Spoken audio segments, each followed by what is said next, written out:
I the asshole for not letting my best friend have her wedding on my property after being uninvited? One of my 29-year-old male best friend Carla, 31-year-old female, is getting married soon. It's only meant to be a small backyard type of wedding, but they've been planning it for a few months now, and originally it was supposed to be on my property. They wanted it because it's private, has lots of open space for the reception, a nice view, and the house could be used for them to get ready and stuff. Of course I said yes. She and her fiance Rick were very happy. The thing is, Carla and I do have a history. We went out on and off in college but decided to stay friends. Then I met my wife, we got married, and Carla met Rick, and now here they are. Now my wife knows I went out with Carla back in college and she didn't care. Carla still went to our wedding and everything. I never knew if Rick was told or not. It's not my relationship, therefore not my business to say anything, so I never did. Rick found out recently and not in the best way.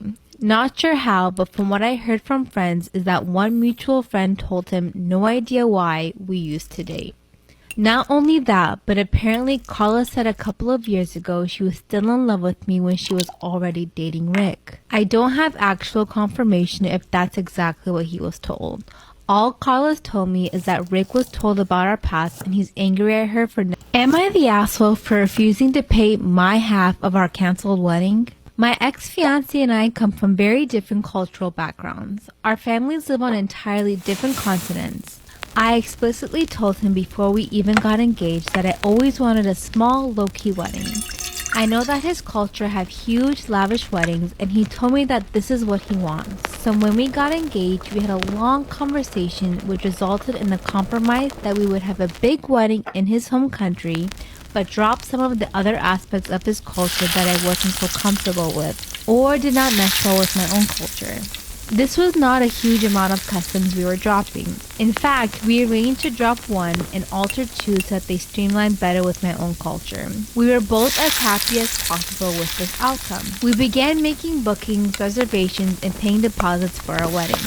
This was all out of his bank account.